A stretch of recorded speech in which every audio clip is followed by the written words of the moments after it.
Everyone, welcome to my channel. Digital electronics का third chapter logic families and IC specifications में आज हम TTL NOR gate का working देखेंगे।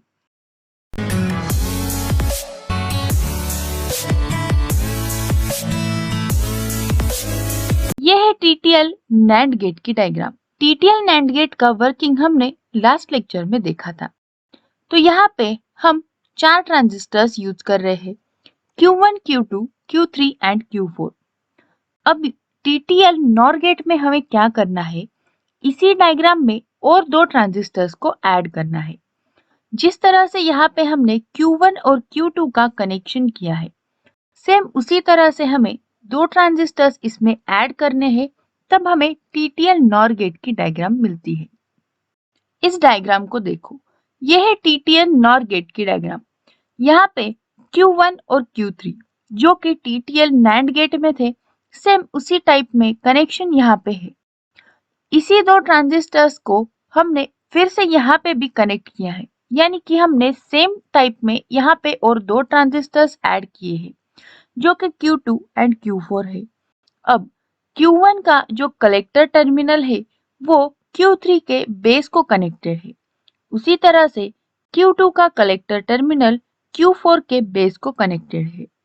उसके बाद जो यहाँ पे Q3 और Q4 है, उनके दोनों के कलेक्टर टर्मिनल्स को हमने एक साथ लगाया है और इमिटर टर्मिनल्स को एक साथ जॉइंट किया है, और ये दोनों इस तरह से यहाँ पे कनेक्टेड है और हम यहाँ से आउटपुट लेते हैं इस सर्किट का।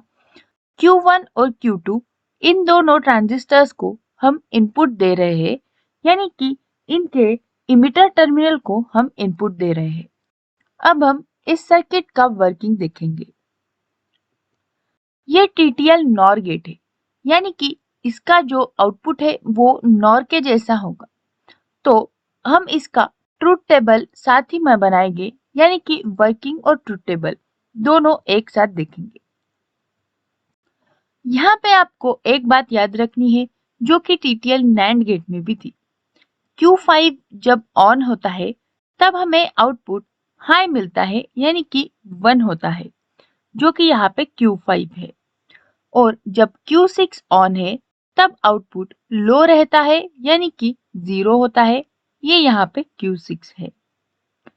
अब सबसे पहली कंडीशन क्या होगी कि हम दोनों इनपुट्स को 0 0 इनपुट देंगे। अब जब भी हम इनपुट में दोनों को 0 देते हैं, यानी कि जब भी ट्रांजिस्टर को हम 0 इनपुट देते हैं तब ट्रांजिस्टर ऑन होता है। तो जब भी हम इन दोनों Q1 और Q2 को 0 दे रहे हैं तब Q1 और Q2 दोनों टर्मिनल्स, दोनों ट्रांजिस्टर्स ऑन है, वो सैचुरेशन मोड में चले जाते हैं।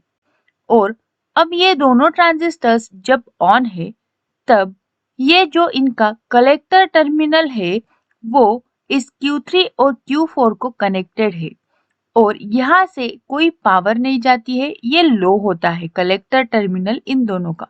सो इसीलिए Q3 और Q4 को बेस में कोई भी इनपुट नहीं मिलता, तो Q3 और Q4 ऑफ रहते हैं इस कंडीशन में। अब यहाँ पे Q3 और Q4 ऑफ है, यानी कि ये जो Q6 है वो भी ऑफ रहेगा, क्योंकि इसको कोई भी इनपुट नहीं मिल रहा है। और इस टाइम में प्लस VCC ऑन रहता है और हमें Q5 को इनपुट मिलता है, और इसी वजह से ये Q5 ऑन हो जाता है इस कंडीशन में, और हमें आउटपुट में 1 मिलता है, क्योंकि जब Q5 होगा ऑन तब आउटपुट हमें 1 मिलता है। इस तरह से ये फर्स्ट कंडीशन वर्क करती है। अब नेक्स्ट कंडीशन में हम एक इनपुट को 0 देंगे और दूसरे इनपुट को 1।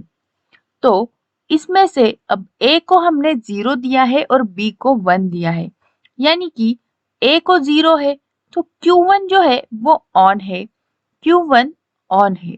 बट जब B को हमने 1 दिया है, इनपुट में ट्रांजिस्टर के इमीटर टर्मिनल को हमने 1 दिया है, तो ये जो Q2 है वो कट ऑफ कंडीशन में जाता है और ये ऑफ होता है। अब यहाँ पे Q1 जो है वो ऑन है, इसीलिए Q3 ऑफ रहेगा, जैसे पहले मैंने बताया था। बट Q2 जो है वो ऑफ है, तो Q4 यहाँ पे ऑन रहता है। अब Q4 ऑन है, इसीलिए इन दोनों ट्रांजिस्टर्स में से कोई भी एक ट्रांजिस्टर ऑन है, तो यहाँ पे Q6 को इनपुट मिल रहा है और Q6 इस टाइम में ऑन हो जाता है, यानी कि उसकी कंडीशन जो है वो हाई रहती है, इसीलिए आउटपुट में हमें 0 मिलता है, क्योंकि इस टाइम Q6 ऑन है और Q5 ऑफ रहता है। अब इसी तरह से नेक्स्ट कंडीशन भी वर्क करती है। इसमें भी एक जो ट्रांजिस्टर है वो ऑन रहेगा, दूसरा ट्रांजिस्टर ऑफ रहेगा। यहाँ पे हमने A को 1 दिया है, B को 0 दिया है, तो यहाँ पे कंडीशन उल्टी हो जाती है। Q1 जो है वो ऑफ है, इसीलिए Q3 ऑन है। Q2 जो है वो ऑन है, तो Q4 ऑफ है। अब ये दोनों में से एक तो ऑन है, इसीलिए Q6 जो है वो ऑन है और आउटपुट में हमें 0 मिलता है। अब थर्ड केस, जिसमें दोनों टर्मिनल्स को हमने इनपुट 1 दिया है। अब Q1 और Q2 दोनों को 1 मिला है, यानी कि यहाँ पे अब ये दोनों ट्रांजिस्टर्स जो है वो ऑफ हो जाते हैं। जब भी ये फर्स्ट ट्रांजिस्टर ऑफ है तो सेकंड ऑन है, यानी कि Q3 और Q4 अब ऑन रहते हैं। अब ये दोनों ट्रांजिस्टर्स ऑन है, यानी कि Q6 को तो इनपुट मिलना ही है, तो यहाँ पे Q6 भी ऑन रहता है और आउटपुट में हमें 0 मिलता है। इस तरह से ये TTL NOR गेट वर्क करता है। आपको एग्जाम में इसका आंसर लिखना है, तब आपको ये ट्रुथ टेबल भी ड्रॉ करना है और इसमें जिस तरह से वर्क हो रहा है, यानी कि जब A और B 0 है, तब ट्रांजिस्टर Q1 ऑन रहता है, Q2 ऑन रहता है, Q3 ऑफ हो जाता है। इस तरह से आपको लिखना भी है, केस 1, केस 2 और केस 3, इन तीनों पार्ट्स में। इस तरह से ये पूरा TTL NOR गेट वर्क करता है। इसमें अगर आपको कुछ भी डाउट्स या क्वेरीज है तो जरूर पूछे। वीडियो को लाइक जरूर करें, शेयर करें और चैनल को सब्सक्राइब भी जरूर करें। Thank you.